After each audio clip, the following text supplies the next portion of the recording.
টানা কয়েকদিন ধরেই যেহেতু আমার রিচ ফুড অনেক বেশি খাওয়া হচ্ছিল, তাই আজকে চাচ্ছিলাম আমি একদমই হেলদি একটা ব্রেকফাস্ট তৈরি করার জন্য।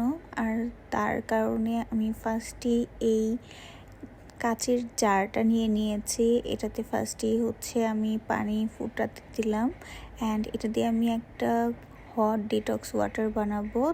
তার জন্য আমার পানি ফোটানো লাগবে। এরপর জাস্ট একটা ডিম পোচ করে নিচ্ছিলাম, সামান্য লবণ আর গোলমরিচ দিয়ে, আর সাথে নিয়েছিলাম নাগেটস।